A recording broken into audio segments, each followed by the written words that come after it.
If you've got a milk crate, then you're probably using this particular configuration to hold your DIY or even commercially produced rod tubes.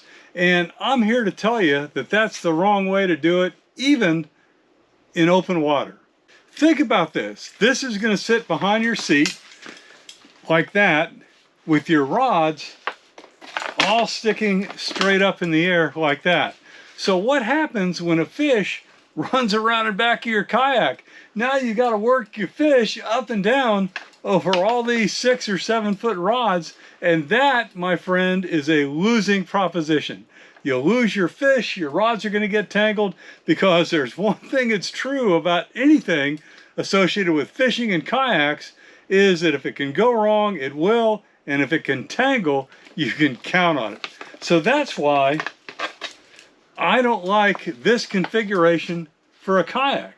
This is the right configuration for surf fishing when I strap this on the back of my bike, because I'm not working a fish around the back of my milk crate, and it's totally clear along the beach to get to wherever I'm going to fish. And so that is the next thing to think about. If you fish on fresh water or go on bike trails to get where you want to go, you've got a nature's goodness thing called a tree that's going to get you. And that's why you want your rods at an angle to the back, so you don't get them caught in a tree and maybe even break a rod.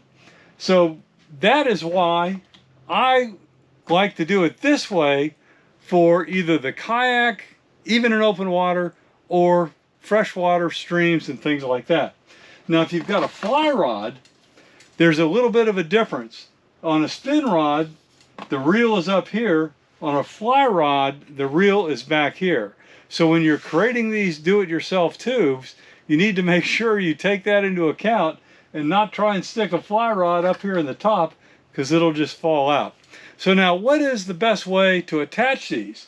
Because when you look at this, you're going into the very thin side of the milk crate, and that's going to pull loose depending on how you attach it. So what I like to do is go get a dollar store cutting board.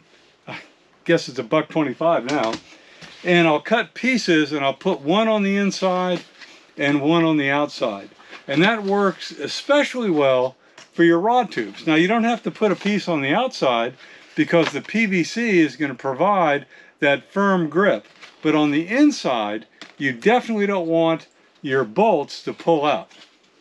So now you know the secret of not having things fall off your milk crate.